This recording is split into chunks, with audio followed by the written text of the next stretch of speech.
welcome to another episode of the Lei'd Back Life podcast, where we talk about how to love life, entrepreneurship, and improve daily. Joining me today, Joshua Barron, one of my favorite people to talk to. He's a criminal defense lawyer in Utah, won a lot of cases at trial, and lost some very painful ones as well, which I'm sure we'll talk about.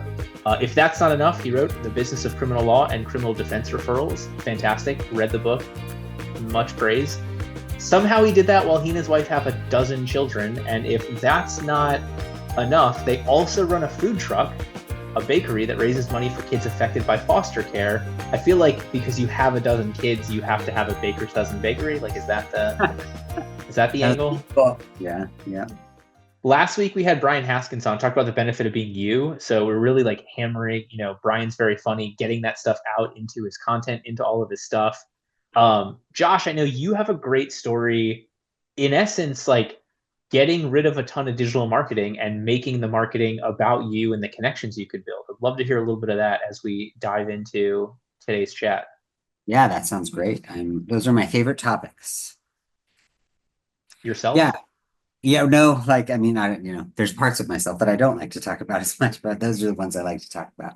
Yeah, going on that digital thing, you've probably heard this story 20 times now, but my law partner and I started our business as just like a direct response, online ads business, basically. Like first we started out sending letters to people who'd been charged with a crime at the, when their case had been filed. And then we started doing Google ads, probably 6 months or a year into our business. And in 2020, we were doing like $30,000 to $35,000 a month in Google ads. And COVID kind of forced us to shut them off. And we'd been wanting to for years, but we were too scared. And then COVID just kind of forced us to rip off the Band-Aid. So for like 3 months, there was like very little work. I was going on like 2.5-hour walks. And I'd come back and my phone would have no missed calls, no text messages, just, nothing. And which is really nice, except when it comes to keeping the business going. Right, that's right. It's nice if you know when it's going to end. When you don't know when it's going to end, it's a little bit scary. But then like July, like the courts started opening up again, and I started getting calls, and I was like, this is amazing. We're not advertising. How's this happening? And then we've just never turned the ads back on, and it's made my life significantly better. I'm curious though, like, is there something about these cases or this more personal marketing that you enjoy more? Oh yeah. Like, okay, well, so I was looking at my calendar. We were feeling a little bit slow in like June. So I decided to look at my calendar, and I asked a question I hadn't asked before, and I was just like, I had in my mind, here's how many lunches I think I'm doing. And then I was like, okay, well, let's look at my calendar, and it's easy to check. So I just searched the word lunch. And in January and February, I did really good. I did about 8 lunches each month. And then for like 4 months, I was doing 2 lunches a month. And 2 lunches a month isn't enough for my business, and it's not enough for my like personality. Like I just love lunch. It's my favorite thing. We have this like sandwich shop in the parking lot by my office, and I have like a gajillion points in their loyalty program, which probably should have been an indicator to me that I'm eating too close to my office too often. But I didn't put those two together until I really sat down and looked at my calendar. So one of the things that we've been working on for the last couple of months is at least 2 lunches a week. And it's made my life better. It's made the business run better. It's just been amazing. So yeah, it's not just like a dollars and cents thing. It's also like, what kind of firm do you want? There's a lot of hidden costs and not much advertising. It's so many consultations with people who you have to sell because they've never heard of you before. They don't have any relationship with you. They don't know. They don't want to get tricked or swindled by a lawyer, and their guard is very much up. So you have to do lots more consultations, and you got to have staff to handle all the calls and all the cases. And anyway, so it ended up creating a size of firm and a type of firm that just didn't fit me. And now I do more lunches, give myself permission to do it more, and it makes me happier and brings me business. So here's what I struggle with, because our stories are so weirdly similar. Like I wasn't spending, $30,000 a month, but like literally not only do I love lunches, but I also do 2 lunches a week. Like that was the amount where I didn't end up 250 pounds from eating too many lunches out, but could still keep the business going. So like, I can sit here and say, I so agree with you. The thing I struggle with is like, how do we help other people know whether or not they could do the same thing that we've done? Yeah, that's a great question. I mean, so yeah, I think I'm biased in favor of lunches. Like I know for sure that works. But I've never read the Five Love Languages book, but I think like from the title, I kind of get the concept. And it's kind There of are it can five of be them, yeah, and they're there's about five. love. I remember what they are roughly. But I think like so if somebody said, I'm not really a lunch person, going to lunch drains my energy. I'd say, don't do lunches, bro. Like don't do it. I would say, let's figure out what your sincere, energetic way is to build relationships. So it could be writing thank you notes, it could be serving on a board, it could be sending gifts. Like it just depends on what gives them energy because you're just not going to be able to maintain it unless it's something that you enjoy doing. So yeah, I don't have to like psych myself up to go to lunches. I look at my calendar in the morning and I see that I've got a 2 hour lunch on my calendar and I'm like, perfect. Like if ideally, honestly, I would have a breakfast meeting that went until my lunch meeting and then a lunch meeting that went until I went home and I'd be like, great day. Oh, that's There amazing. we go. Hey, it's doable, and I guarantee you, with the amount of like knowledge and focus that you put into these things, the firm would get twice as many leads, twice as many meetings, twice as many Well, something things. that I noticed that might be slightly Utah specific, but something that I've noticed is it is really easy for me to fill my lunch calendar. Almost impossible for me to fill my like 3 to 3:30 slot. Because like every lawyer Is that goes like to a fewer Mormons drinking coffee in the afternoon type thing? coffee problem. Yeah, like we don't drink coffee. And so I think in other cultures it's easier to be like, hey, let's go, but in Utah, at 3 they want to be working. And so it's really hard for me to like find a social way to like build relationships at 3 p.m. But so now the lunch time is like untouchable. Like unless I'm in trial, like somebody else has to cover the hearing if it's at 1 because I just can't do a meaningful lunch from 12 to Right. 12:30. It's got to be a little bit longer than that. And so we've really kind of tried to protect that. And then I personally have a rule. It's not like a moral rule, but like I'm not going to do anything in the evening unless my wife wants to come with me to it. And she doesn't really want to go to networking events. So if somebody invites me to a CLE at 7 p.m., I'm just like, I don't go to those. But if you have one at noon, I'll be there. Or if you have one at There we 3, go. so yeah, lunch becomes like my highest leverage. At that slot, I can like everybody is willing to do it, and it's the most productive 2 hours of the day for me. So yeah, I found so I don't drink coffee and I drink alcohol very infrequently. So I'm a similar like that 3 o'clock slot. But what I found is so Top Golf, because Yeah, then you'll have people who are like, all right, I can leave a little bit early. They'll show up at 3:30, 4 o'clock, get some golf in. That yeah. becomes like a solid, or something physical. I would say pickleball, but like not in the summer because we're all gonna die.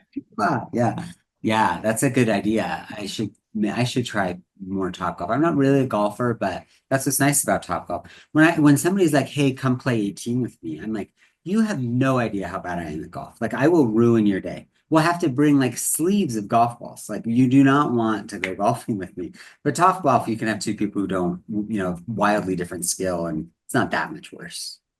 Well, and the beauty of it, I can't even tell you how often nobody hits a single ball. We'll be there for 2 hours, right? Like it's just it's the It's the excuse to get people together. Yeah, that's a good idea. I have a friend who has a Top Golf membership, and so every time we get together, we go to Top Golf, and it's a good time. So this is a good ad for Top Golf. Well, but like I want to go back to what you said before, is that draining your energy. Like I think that is such a simple point, and I mean that as a compliment. Like if you're looking on your calendar and you're dreading the things on the calendar, or you're looking forward to them, like that second one is how you know you're right for more business development networking type stuff. And I've had to learn over and over again. Like I have this intuition that during the 8 hour business day, I should have energy throughout the day. Like I should just be able to put something on my calendar, and then that's a commitment, and I'm going to do it. And it's not how I work. Like I wish I did, but it's just not how I work. I really have to like I have an energy budget. I only have so much energy during the day. Not everything costs energy. Like literally going to lunch recharges my battery. Like I come back from lunch and I'm like, okay, now I'm going to do that really hard, legal work I was going to do. So some things have like a negative energy cost where they like recharge me, and other things, cost a lot. And some of them are inevitable. Like I just have to do a certain number of trials a year. They cost so much energy. And then I have to build in kind of recovery and re-energizing time around it, just to be able to, meet the goals of my clients. Well, and it's interesting. I don't know if you're familiar. There's that the study with the parole hearings in Israel, Oh and how yeah. like the closer you get to lunch, the number goes down, and then after lunch, and I think every time I see that cited, I always see it cited as like humans are fallible, like blood sugar, yada yada. But I look at it from the same way that you like what you just said. I look at it from like when you're energized, you can be more focused and think, and then as your energy gets sucked out, so like getting closer to lunch and then coming back from lunch, it peaks back up. And so like make those moments where you can recharge your batteries during the day Yeah. so that you are 100% the whole as much of the day as possible.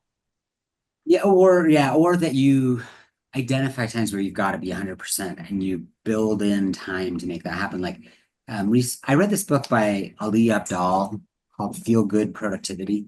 Yeah. And he kind of, that book encourages you to ask, instead of like, how much do I want to get done? If there's something that you're procrastinating or that you don't want to do, to be more curious about it instead of judgmental. So I'll like my internal monologue will be like, why are you so lazy? Why haven't you returned this email? Like, what is your problem? And Abdal kind of encourages us to just be curious, like, why haven't I returned that email? Is it because I don't really know how to? Is it because I'm tired? Is it because I'm, upset with that person? I need to resolve the interpersonal part first. So like, just like noticing, like, hey, I'm not feeling great right now. I'm gonna go for a walk, or I'm gonna go get some fruit, or I'm gonna get a snack, or I'm gonna drink some water. Like, just like sometimes fixing that little thing makes the really difficult work much easier. So yeah, feel good productivity has helped me a lot. I really enjoyed that book. I love that.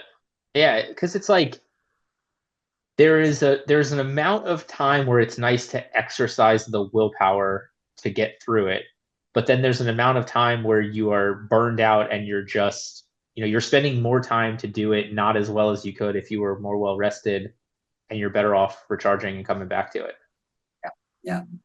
Now, the other thing that I've been thinking about a lot lately related to some of this, there's this book that I didn't finish. I forgot the name of it. It was by a CEO of Intel. I don't know. I think it was an older one. Andy Grove, maybe. Andy Grove, high output management. It might have been. And he was talking about like manufacturing. And he was saying he uses this analogy of like a breakfast cafe, like a diner. And he was High output saying, management. yeah, and he was saying you've got to find the choke point. You have to find the thing that's slowing else everything else down.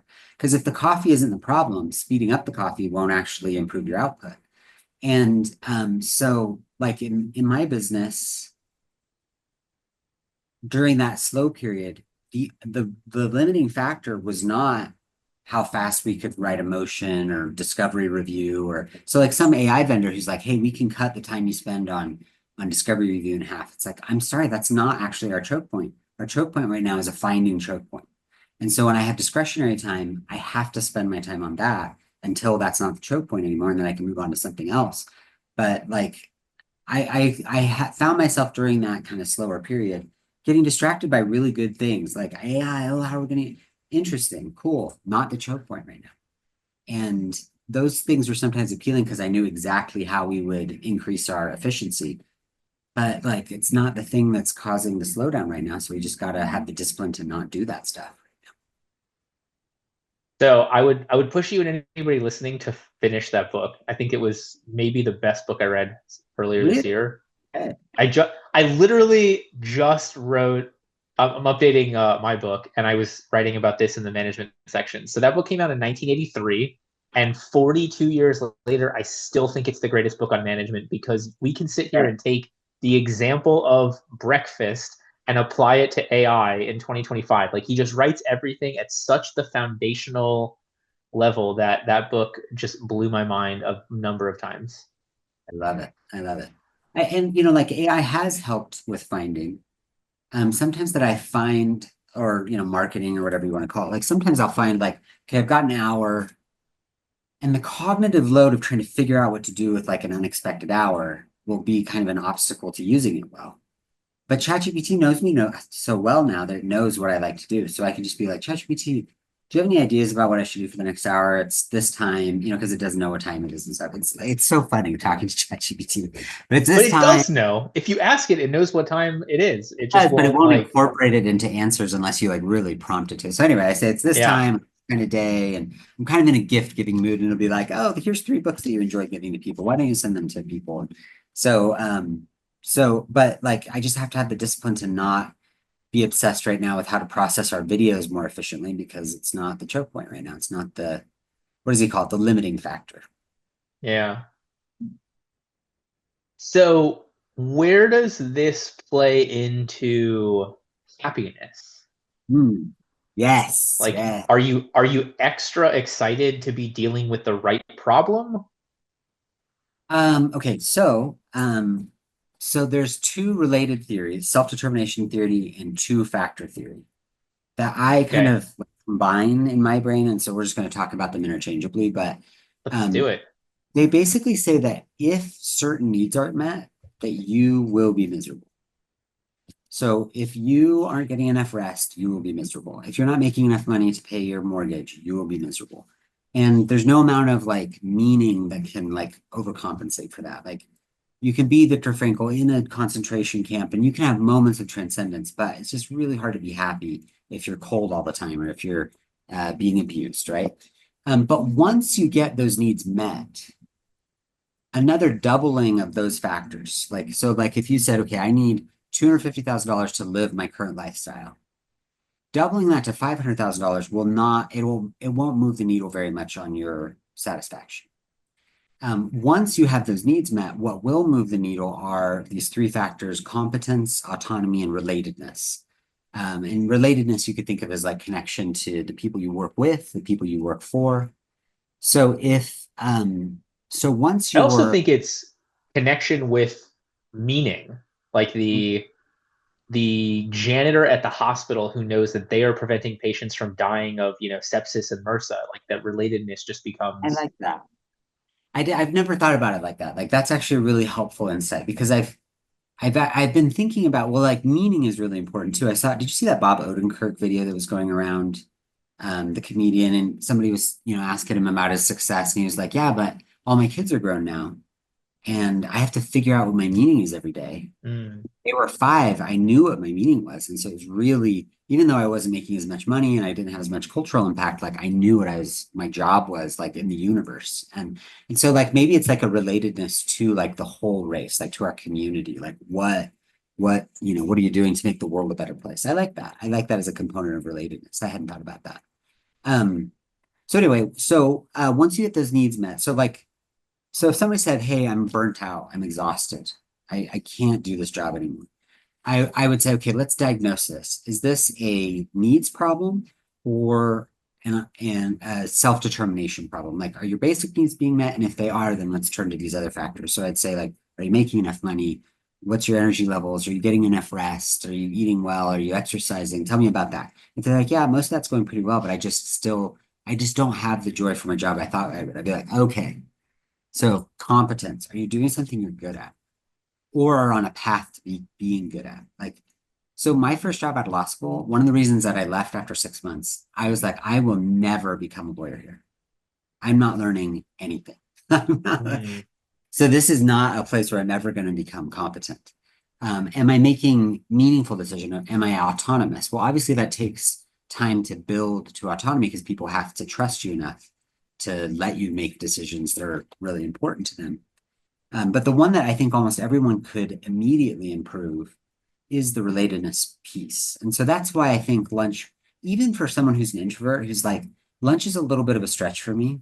I still might say, okay, well, like maybe I go to a 2.5 hour lunch and you do like a 90-minute lunch or a 60-minute lunch, or maybe you do one a week and I do 3 a week, or, but building those relationships and those connections, you don't have to figure out how they're going to lead to money. They're just good. They're just good for you. They're good for the other person.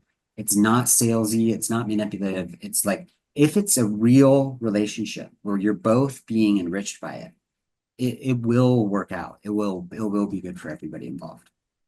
I think that's the key. Like you're putting that as like the underpinning for me. Like, correct me if I'm wrong.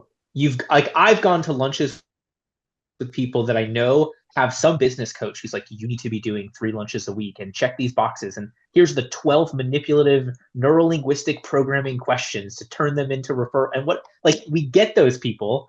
And then there's other people I go to lunch with, and I'm like, I'm just hanging out with my buddy. And Yeah. we've passed $500,000 back and forth in business. But at the end of the day, like, we genuinely care about each other. We would hang out if we were completely unrelated professions and we're having a blast. It's just joy. Yeah. It's just so my personal philosophy that I stole from somebody named Stacy Brown Randall is I never ask for referrals. Ever. Ever. At least client referrals. Sometimes after I've built a relationship with someone, I'll be like, hey, you know Aaron. I'd love to meet Aaron. Do you think that would be a good introduction for him? Do you feel comfortable making that introduction? And I try to give them like outs. I say like if that doesn't feel right now, or if it doesn't feel like it's the right people, I don't, I'm not trying to pressure you into doing something you don't feel good about. But like, would that be good? And sometimes they're like, oh, that'd be so great because I need an excuse to go to lunch with them too. Let's set up a 3-person lunch. And Right. I'm like, Yeah. awesome, do it. But I'm never like trying to pressure somebody like, hey, I know you're sending your cases to this person. Can you send them to me? I 0% do that. I tried it. I did it early, and it was death. And I don't want to ever do that again. So anytime I feel myself start to do something a little bit spammy, and I often am tempted and start to, I try to like have like a no spam, like remind myself, like no spam. These relationships are too valuable. I care about these people too much. I'm not going to betray that for a short-term gain. I'm not going to do it. Is that something that you're able to do on day one, or is that something you have had the opportunity to grow into being able to? I I love don't know this what the question. right word is. Like I think what you're saying is like, how can you be patient if you have to like pay the bills right now, right? Yeah, I the more financially secure I am, the easier it is to make the right long-term decision. Sure. And we know from all kinds of things that like environment matters more than character. Like, invest the energy to change your environment, and then you'll start making good decisions. So like if somebody said like, how am I going to get a referral today? I would say if you need a referral today, you cannot be in the referral business. You must not be. Like that kind of desperation is repellent and creepy and weird, and we cannot do that. So you need to get a job. And during that job, you need to build the relationships so that down the road you can say, now I can make the long-term decision. And that can look in a lot of different ways. Like in Utah, there are these contracts that especially like smaller cities will have for public defense work. So it doesn't pay great. It's kind of a hassle. It's kind of a pain. But I know lots of people who started their criminal defense practice by like paying their bills with the public defense contract and then taking like, 5 or so private clients at a time, and then slowly building that up to the point that they can leave the public defense practice. Awesome. Or you go to work for a firm and you are just going to lunch while you're at the firm, and then pretty soon you leave the firm and the relationships aren't stuck to the firm, they're stuck to you. So there's different ways, like it doesn't always have to be literally a W-2 job. It could be, doing, covering hearings for a super busy firm, or, there's lots of ways to do it. Another way is to just borrow money. I'm kind of allergic to that, but like you could say, I have confidence that within 18 months I can build this. So I'm going to borrow 18 months worth of expenses. So I'm not desperate for referrals, and I'm going to build that pipeline over time. And in 18 months, I have confidence this is going to work out. That's not my jam, but it's a valid jam. Well, it's wild to me. I think the last time we asked this question, 90+% of the people, at least in my circle, started their firm with like one credit card or less. Like there was not, there were very few people that were like, oh yeah, I was at another firm. We hit a $10 million plaintiff's verdict and I opened up my own firm. Like that was very That'd infrequent. be awesome. Yeah. Yeah. So yeah, Yeah. and I imagine the decisions you can make on day one when you have that. I mean, I love the idea of having the contract work to get people going. It's an interesting. I love that perspective of finding that job to be able So to build the connections. you could think of it as like an internship phase. And my version of that was sending letters and doing Google ads. Like that's how we learned how to become criminal defense lawyers. And then after doing that for like, 10, 11 years, we shut them all off. And luckily we built enough relationships during those 10 or 11 years So I don't think we needed to wait that long. If we had been clear about it, I think we could have shut it off much earlier. But it worked out. Like I paid my mortgage the whole time and works out, like I feel grateful to Google that they they gave me that opportunity.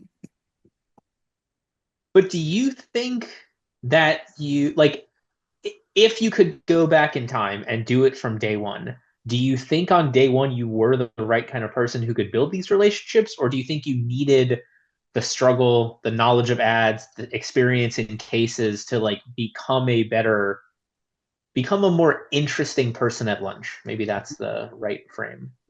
That's an interesting thought. I really thought that was going a different direction. That's interesting. Um, no, I mean, I think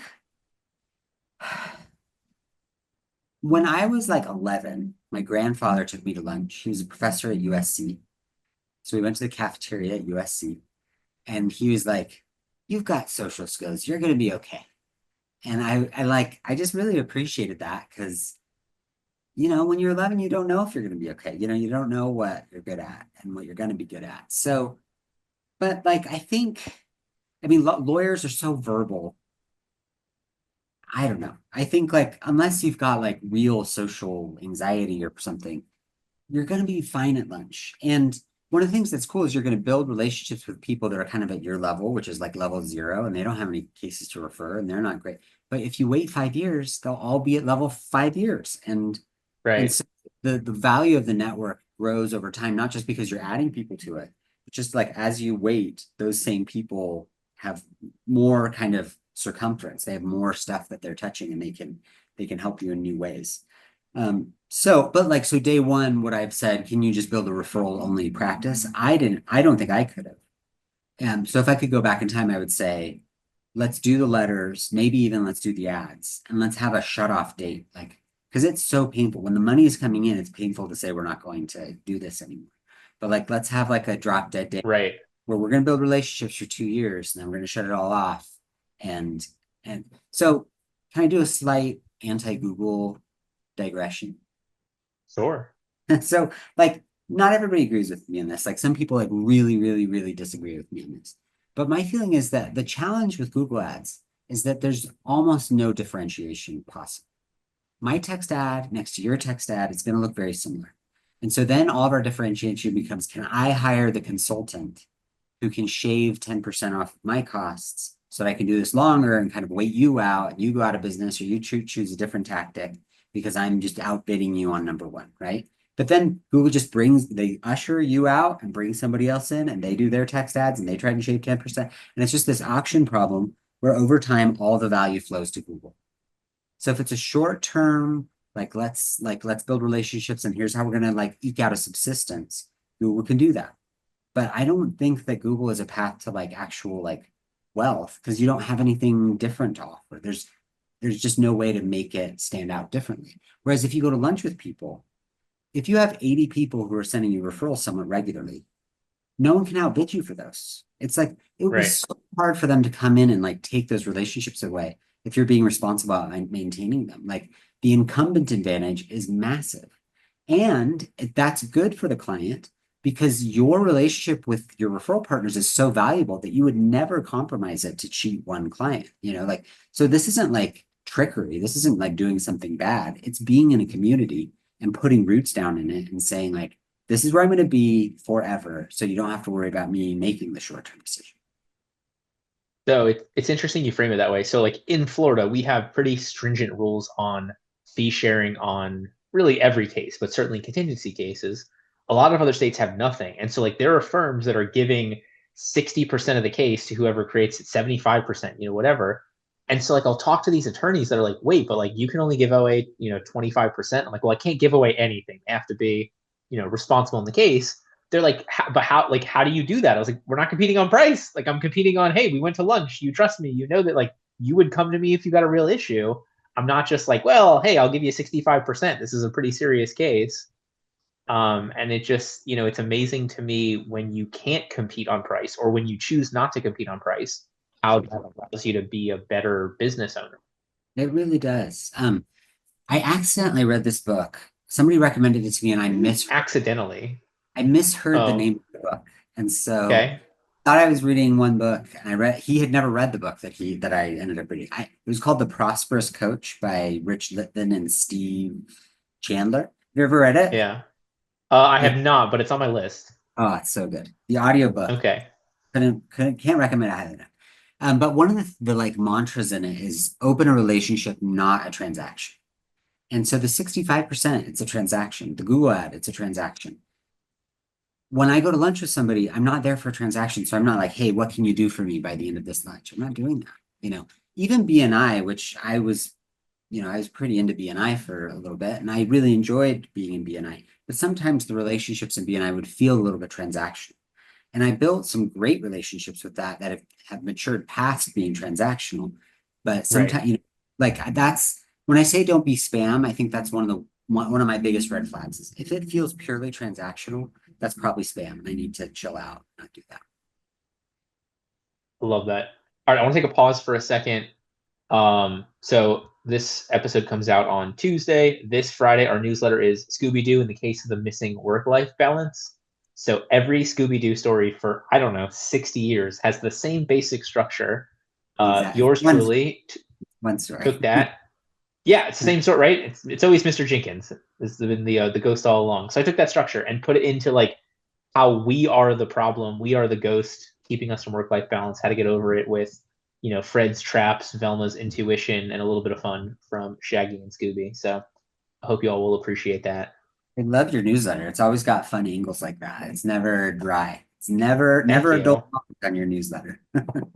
Well, and the funniest thing is like so much of the ideas are ChatGPT because like I'll fill in the specifics, but it's like, hey, what do you know about me? Like, what's the fun angle? And it was like, what about Scooby Doo for the sake of like you being the problem of your own enjoyment of life? And I was like, there we go, done, sold. That's an interesting. I was something that I've been saying to people I go to lunch with, or my employees, is I'll say my personality and way of being seems perfectly suited to a $1 million a year law firm, like perfectly, and it seems perfectly unsuited to a $200,000 a year law firm and a $10 million law firm. And my scary question to them is, what is it about me? And they've had some really interesting answers. They're like, "You're Scooby Doo because," and then they tell me, and it's like, "Oh, it hurts my feelings, and it's true, and and it's insightful." Well, but like, listen, the beauty of it is getting good advice and then choosing to accept it and change or not. I think for so long people just did not have access to enough info, and now we probably have too much info, but at least then we can decide like what to keep and what to pass on. Yeah, that's true. One of mine is I have like a real fear of throwing a party and having just one person show up. Zero people I'm fine with because then no one sees my humiliation. But one person coming, it's like that episode of The Office where Michael throws a party at like a hotel during a conference and somebody comes in is like, "Oh, this must be the wrong time." And he's like, "No, we're 2 hours Yeah. in. You're the only one here." Um, and um, and so I was at lunch with a friend who's like, "We should do an event together." I was like, "Yeah, that's a good idea, but I'm not really an inviter. I'm not going to invite anybody." And we had a really good lunch. And then I went home and I thought, I could choose to be an inviter. I could choose to. So I sent 12 text messages and got like 9 yeses, and the event hasn't happened yet. So I'll report back on whether it ends up being just one person comes and I'm humiliated. But I, you know, I I had been like I had this like narrative in my head, like you're not an inviter. And I was like, you know what, I get to pick whether I'm an inviter. That was in my head Yeah. bossing me. So there's a story. Stephen Hawkins has a story similar to that. I don't know if you're familiar with the story. So he throws a party for time travelers, doesn't send out any invites until after the party. Wanted to see if any time travelers would show up, and of course it was a no. Nobody else attended the party. But like Bummer. that's a good way to get over your fear, right? Like tell one friend and then don't send out the rest of the invites. I'm not allowed to send invites. That'd be funny. So I had asked you the question about like if you go back in time, do you think like you needed the experience to become the person at lunch? You said you didn't think that's how I was going to take it. I was curious, how did you want me to take that question? Where did you Yeah, think that question was going? we kind of got there. I mean, like what I thought you meant was like do you have a big enough network when you first start out? Is it deep enough? Oh, And so that's what, we ended up talking about the internship. And so, yeah, I think it takes time to build those relationships. So you have to be patient and have some other way to do that. Um, but I mean, it's an interesting question of like, how do you become an irresistible lunch invitation? Um, so I, have an uh, answer if you don't. you answer, then I have a story. Go ahead. Okay. You be yourself as loudly as you can, and then a good enough number of people will irresistibly want to have lunch with you, and 8 billion other people still won't give a crap about you. Right. I like that. I like that. That's a simpler answer. We both know someone who has like a very distinct personality on LinkedIn. And frequently I'll be at lunch with somebody and they'll be like, what is the deal with his LinkedIn? And I'll go, and he's just like so loudly himself that like it attracts it's a very good filter. He attracts the people who are into it, he repels the people who aren't into it. It's probably a very efficient filter. What I was gonna say was which is maybe like the antithesis of that is I got set up during law school on dates with two different girls, and they were talented and beautiful and getting interesting degrees, and I was just like I really enjoyed it. But before the lunches I had decided that going to lunch with me is a little much, like I can be a little much, and so like I have to administer myself by doses over time to people. So I decided instead of like telling loud stories and jokes and I was just going to be the most interested person ever. I was just going to ask questions. So I went on these dates. Anytime they asked me a question, I would answer as briefly as possible and turn it into a question for them. So it's kind of like an improv game where you could only answer questions with questions, which is exhausting, right? So both of these girls, I, called them afterwards, didn't pick up, left a message, called one more time, didn't pick up. And I was like, oh, I guess I'm 2 for 2. Like failed experiment. Like I can't, it's going to lunch with me where I only ask questions is not gonna work. It's not effective. Um, yeah. So anyway, so that proves it by the opposite. So when you first met your wife, you did not play the improv game with her. I didn't. Yeah, I didn't. We've There you met. go. We talked for like 6 hours the first night. So yeah, She wanted she were not too much. I wasn't too much for her. Another girl I remember, we went and saw Batman Begins, the first from the Nolan trilogy. Uh, is it Begins? Anyway, the first one. And on the way back, we were with another couple, and we were in the car I was driving, and I was like, "What does it say about our culture that we're so obsessed with Batman, and like we don't love the Flash as much as we love Batman? What does that mean?" And she made eye contact with me, rolled her eyes, and changed the subject. And I was like, "Perfect. I should not marry this person. Like somebody who doesn't want to hear me talk about what I think about Batman." We will hate each other. Let's definitely not ever go on another date again. And we did not. There we go. You're like, can I get into flash time right now and be out of this car as quickly as possible? That's right. That's right. But like, it's interesting because I think so much of these conversations at some point come back to either finding out who you genuinely are or being your genuine self or both. And like, Yeah. you're talking about, dates where that went poorly because you were not yourself, or the one that went poorly because you were yourself for the right reason. But like, it's the same thing for referrals. If you show up and you have to talk this big game and you've got the talking points from corporate and you're going through all this stuff, but that's not you, at some point, like the lie is out. Lie's a strong word. It's not a consistent brand. Like you are trying to be something you are not. Right. Yeah. Brand is so self-conscious that I kind of hate the word. Do you know what I mean? Like, Sure. because it's something you're trying to like, you made a brand and now you're trying to become it, and yeah, I think that you have to have a brand if you're doing mass market stuff. Like if you're on TV, you have to have a brand because you get 30 seconds to talk to these people. You have to make that impression right now, and then you have to make consistent, so you have to pick some distorted version of yourself and be that over and over again. But you can be pretty sincere in a 90-minute lunch. Like you can talk about like deep stuff with somebody if they're into it during a 90-minute lunch. And so I gave a presentation about this a couple of weeks ago at BYU, and somebody said, well, shouldn't I figure out the love languages of all the people on my referral list and then use that language with them. And I was like, I don't think that would be the worst strategy. Like that's a very generous strategy. Like there's things I like about that, but it's kind of like choosing to speak a second language all the time. Like I speak Spanish, but I just am never as eloquent in Spanish as I am in English. So if my client only speaks Spanish, I'll speak to them in Spanish. But if I have a friend who speaks English and Spanish, I'm never going to choose to speak Spanish with them. So if you just speak your love language all the time, it'll attract the people for whom that's the right thing. And then you don't have to be in sort of second language mode 80% of the time. Well, and I'm sure there's some sort of study they could do where they could find like you could change yourself 7 to 10% or whatever the number is like that. It's a small enough tweak that you are comfortable with it and it's still you, but it's enough that it shows the other person you're trying. I'm sure somebody has figured this out in some sort of mathematical formula, but ultimately listen, Japan was reunited in the 1500s and it started with like 2,000 people fighting. You and I can make a post on LinkedIn and in 20 minutes it's seen by 20,000 people. Like I don't think we need to change as much because we have so much access to each other. We have so much relatedness, to use the That's language, right. with each other as possible. Like There's like just do it. 12, yeah, there's like 12 or 13,000 Utah licensed lawyers in Utah.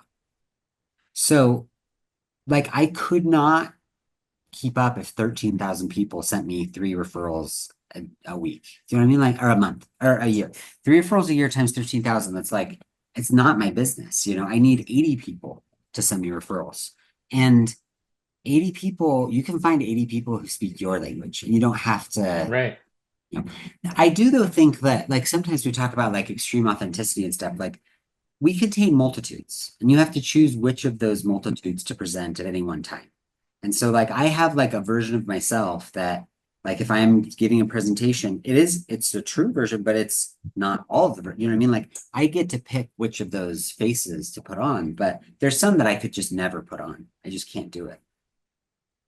Now we got into Jungian psychology here and stuff. So like the analogy I use the most for what you're talking about though is ice cream. Like what's your favorite ice cream flavor? Mine is I like anything with chocolate, so like a chocolate fudge or something like that. Okay, great. So if you were hosting an ice cream party for 100 people, would you pick your specific favorite chocolate fudge or would you tone it down so that everybody was passably okay? I think, well, what's nice about ice cream is I can have what I want and I can have what you want, and they don't have to mix. Like we can have them separate. Sure. But like it amazes me how often like people want to be vanilla because that's okay for everybody. But with a case, with a referral, people have one choice. And if I have one choice, I'm not picking the generic vanilla. I'm going chocolate fudge. I'm going, Rocky Road or mint chocolate chip, like be that. Do Right. that. Have a few fanatical fans, not a bunch of people who are like, yeah, that's okay. Yeah, sure. I like that. Yeah. I like And well, that and I a lot. love the idea of having, 12 or 13,000 lawyers. Like it's a it's a big number, but it's not a crazy large number, but it's big enough to find the right pond for everybody.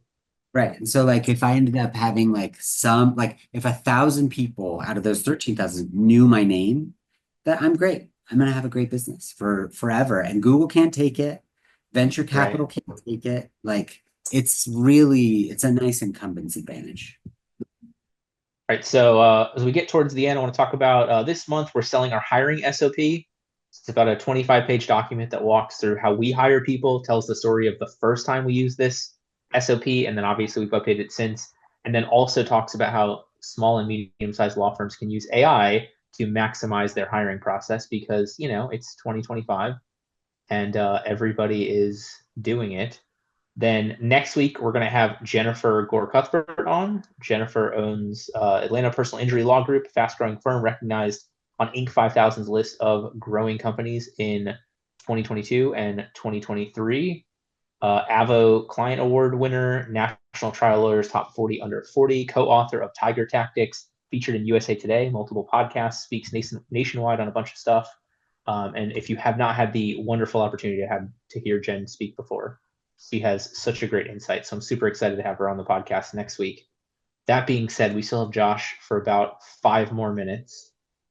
So we've talked about, finding the right marketing for you, how to feel that it clicks, why we love referrals from a standpoint that I hope helps other people decide if they love referrals or whatnot. Um, we talked about self-determination theory a little bit, the competence, the autonomy, the relatedness. What do we want to leave people with? Like right now, somebody's listening to this, they're miserable. What's the first thing they should do to get on the path to be happier, like I hope you and I are?